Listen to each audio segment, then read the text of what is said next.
welcome back to another little job we've had going on for a while. It's a re-let of a rented property. It's a nice flat.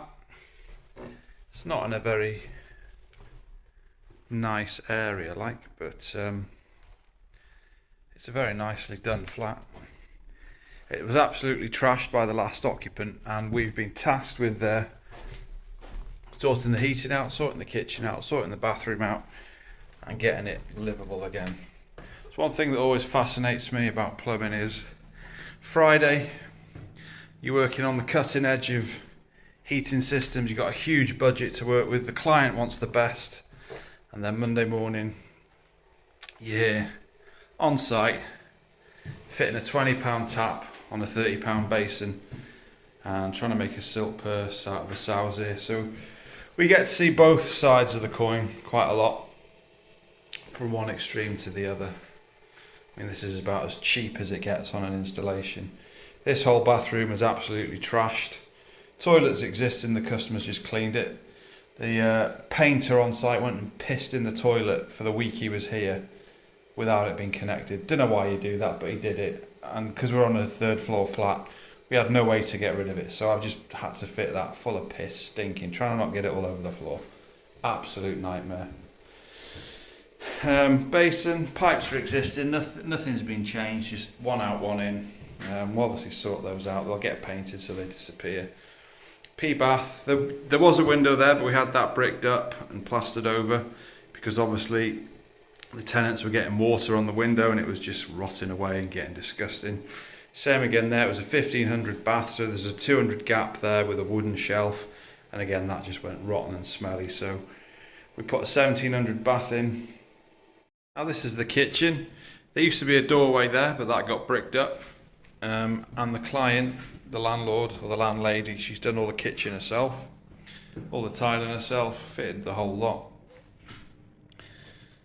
Not done a bad job for a DIYer. Just stuff like that, innit? Just square holes where there should be round holes, and slightly iffy cuts. Just stuff like that. So this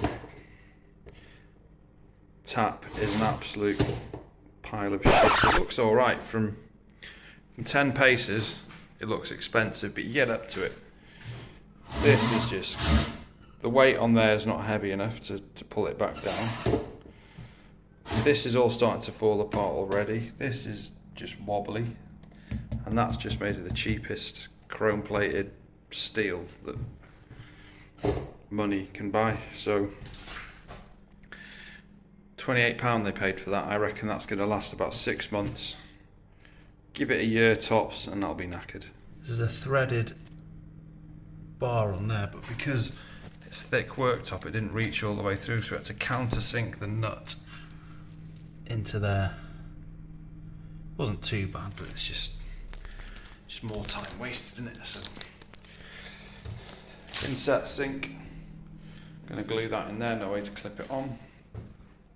That's actually not a bad sink, it's really quite thick and heavy, not too bad. But that tap is gonna last a year at the most. So when I'm fitting a sink, one of the things I always do, I mean, I've seen loads of sinks fitted without this done, loads of sinks fitted with it done, and I've never seen a worktop blow from not having it done. But as always, belt and braces. Squidge a bit of sealant on there, all the way around, just like that, down here.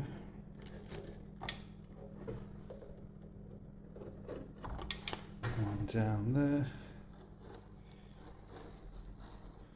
there. You get a spreader, the nearest thing that looks like a spreader. What can we use? A bit of tile, there you go. A little tile. And then we spread the goo. Spread the goo just to make that waterproof. So if the seal does ever fail on the sink, it shouldn't get into the worktop and blow it and make it go all smelly and mouldy, fall to bits.